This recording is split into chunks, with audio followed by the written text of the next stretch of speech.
Dreams Radio. Sunio, Sunio. Yeah. Dreams Radio. Sunio, Sunio. दादू किधर हैं आप? रुक जा बेटी रुक जा, बस मैं अभी आया। दद्दू देखो ना, बाहर तो ठंडी हवाएं चल रही हैं। ठंड में लापरवाही के कारण बहुत लोग बीमार हो रहे हैं। हाँ बेटा सही कह रही हो, ये ठंड तो मेरे जैसे वृद्धों के लिए मुसीबत ही लेके आती है।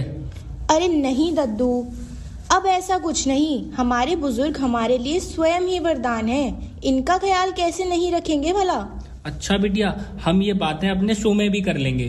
पहले फटाफट अपने रेडियो की स्टूडियो तो चलें, क्योंकि कार्यक्रम भी तो शुरू करना है ना। ओहो, मैं तो भूल ही गई थी दद्दू पार्टनर। मैं अभी आई 2 मिनट में। हाँ बेटा, तू भूल जाएगी तो हमारे साथियों का क्या होगा? वो तो बेचारे हमसे ही आस लगाए बैठे हैं। बस 2 मिनट, मैं आ गई दादू पार्टनर। चले अब स्टूडियो? वाह, बड़ी जल्दी आ गई।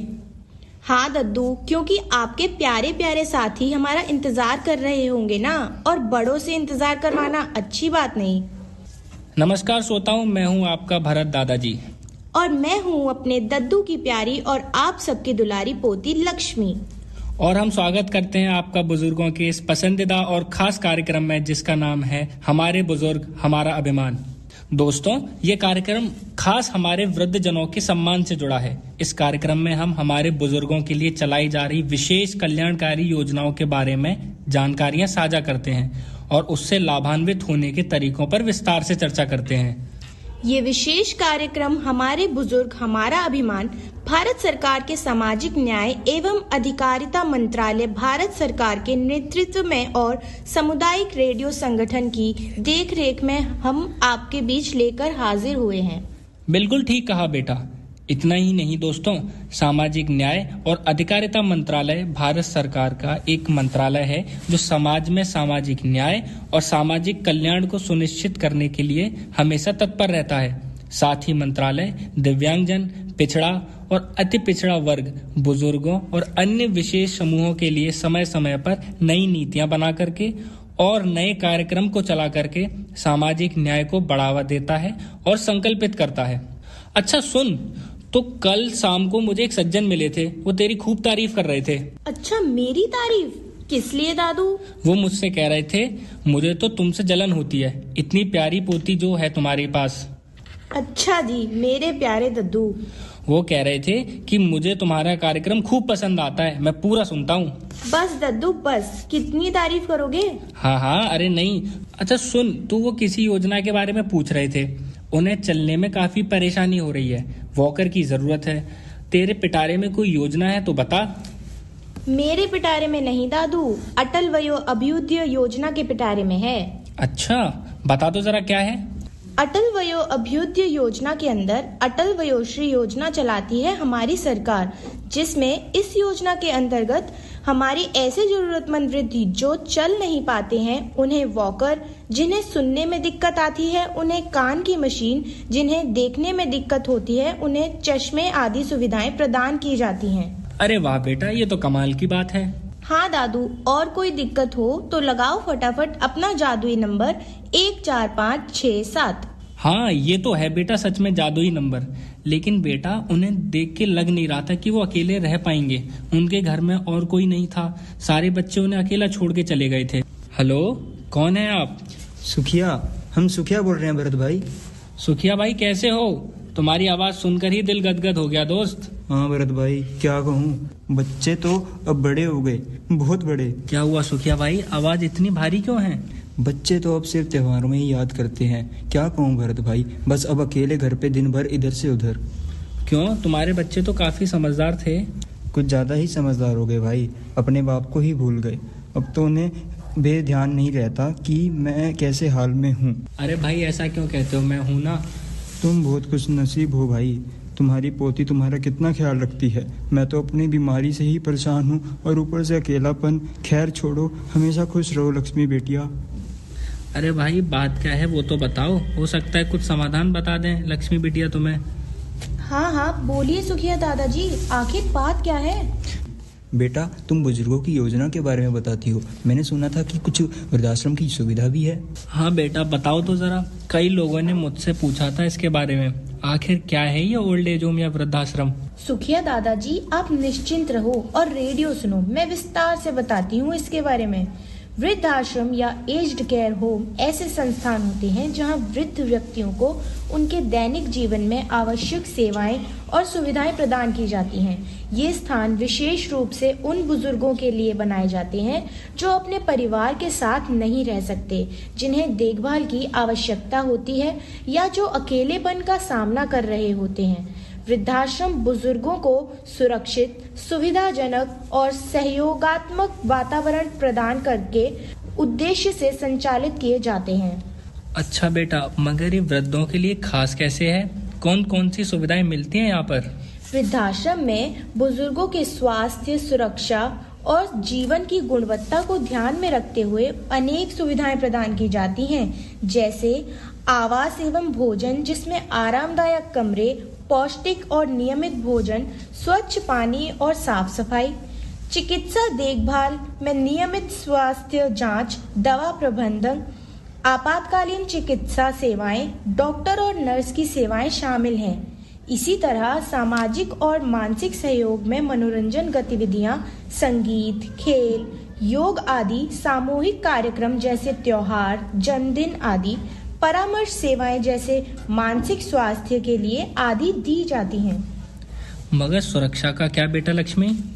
अरे दद्दू, सुरक्षा और निगरानी भी की जाती है, जिसमें 24 घंटे सातों दिन सीसीटीवी कैमरा से निगरानी प्रशिक्षित स्टाफ द्वारा देखभाल करते हैं। इतना ही नहीं, अन्य सुविधाएं भी दी जाती हैं, जैसे धार्मिक गतिविधियां और प्रार्थना स्थल, व्यक्तिगत सहायता, स्नान, कपड़े बदलना आदि, परिवहन सेवाएं, डॉक्टर के पास जाने के लिए, पुस्तकालय और इंटरनेट की सुविधाएं, ये सब भी मिलती हैं।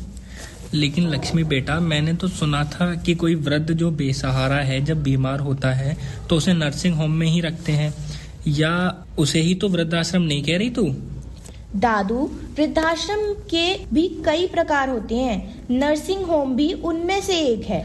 अच्छा, इसके अलावा और भी कुछ होते हैं क्या? ठीक ठीक से बता जरा। हाँ, होते हैं मेरे प्यारे दद्दू, बताती हूँ, सब ठीक ठीक बताती हूँ। एक होता है आवासीय वृद्धाश्रम, रेजिडेंशियल होम्स। यह सामान्य रहने के लिए होता है। इसमें केवल आवास, भोजन और बुनियादी देखभाल जैसी सुविधाएं प्रदान की जाती हैं। दूसरा होता है चिकित्सा वृद्धाश्रम, नर्सिंग होम्स, जिसकी बात आप अभी कर रहे थे। ये उन बुजुर्गों के लिए है जो गंभीर बीमारियों से पीड़ित हैं। इसमें पेशेवर चिकित्सा स्टाफ और चिकित्सा उपकरण उपलब्ध होते हैं और उनके चिकित्सकीय देखभाल अच्छे से की जाती है। एक अन्य है पुनर्वास वृद्धाश्रम। ये सर्जरी या चोट के लिए बाद बुजुर्गों के पुनर्वास के लिए है। इसमें विशेष चिकित्सा देखभाल और फिजियोथेरेपी उपलब्ध होती है। अच्छा, मगर अभी तू बता रही थी कि मानसिक रोगों से ग्रसित वृद्धों की भी विशेष देखभाल की जाती है। उनके लिए भी कुछ है या नहीं? वृद्धाश्रम में कौन लोग प्रवेश पा सकते हैं बेटा? वृद्धाश्रम में उन बुजुर्गों को प्रवेश मिलता है जो व्यक्तिगत, पारिवारिक, सामाजिक या स्वास्थ्य कारणों से अपने घर में नहीं रह सकते। जैसा सुखिया दादू बता रहे थे, जिनके परिवार के सदस्य उनकी देखभाल करने में असमर्थ हैं, जिनका परिवार उनसे दूर रहता है या उन्हें अकेला छोड़ देता है, जिनके बच्चे विदेश में रहते हैं और बुजुर्गों को अकेला छोड़ देते हैं, या फिर ऐसे बुजुर्ग जिनके पास आय का कोई स्रोत नहीं है, जिनके पास अपनी आजीविका चलाने के लिए पर्याप्त धन नहीं है, जो परिवार पर आर्थिक बोझ समझे जा रहे हैं, ऐसे भी बुजुर्ग जिनका कोई परिवार नहीं है, या विधवा, विधुर या अविवाहित बुजुर्ग, या फिर जिनके रिश्तेदार उनकी देखभाल के लिए तैयार नहीं है। कुछ हमारे बुजुर्ग ऐसे भी हैं जो गंभीर बीमारियों से पीड़ित हैं और जिन्हें नियमित चिकित्सा देखभाल की आवश्यकता है, या फिर शारीरिक रूप से अक्षम, जैसे व्हीलचेयर या सहायक उपकरण की जरूरत वाले लोग। मानसिक स्वास्थ्य समस्याओं जैसे डिमेंशिया, अल्जाइमर से ग्रस्त व्यक्ति, या फिर जो अकेलेपन और सामाजिक अलगाव से बचने के लिए वृद्धाश्रम में रहना चाहते हैं, ऐसे भी बुजुर्ग। जो अधिक संरक्षित और सुविधाजनक वातावरण चाहते हैं।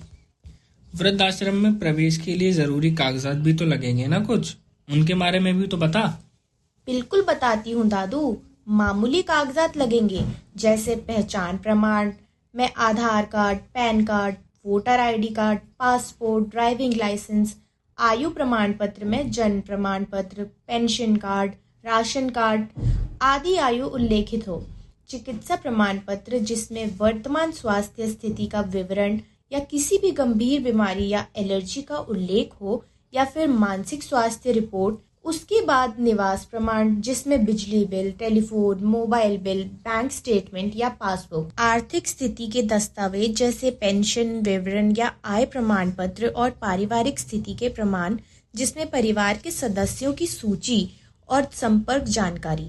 यदि कोई गार्जियन या देखभाल करता है तो उनका नाम और संपर्क, और अंत में आपको सहमति पत्र भी देना होगा जिसमें बुजुर्ग की स्वयं की सहमति जरूरी है। समझे दादू? हे भगवान, तेरी भी अजब माया, कहीं धूप है तो कहीं छाया। बताओ तो बिटिया, हमारी सरकार ने कितना कुछ कर रखा है बुजुर्गों के बारे में। हर जिले में वृद्धाश्रम खोल रखा है। हाँ दादू, पता है आपको, कुल मिलाकर 2024 से 25 के केंद्रीय बजट में सरकार का अनुमानित व्यय करोड़ों रुपए है, जो वृद्धावस्था देखभाल सेवाओं को अप्रत्यक्ष रूप से समर्थन दे सकते हैं। वाह, जरूरतमंद बुजुर्गों का ध्यान रखती है सरकार। एक कदम बुजुर्गों को भी इन सुविधाओं को लेने के लिए उठाना पड़ेगा। और बस आज के लिए इतना ही। तो यह था हमारा आज का विशेष कार्यक्रम, हमारे बुजुर्ग हमारा अभिमान का एपिसोड 13, जिसमें आपने जाना अटल वयो अभ्युदय योजना और वृद्धजनों के विधिक अधिकारों के बारे में, जिसे आप सुन रहे थे अपने सामुदायिक रेडियो पर।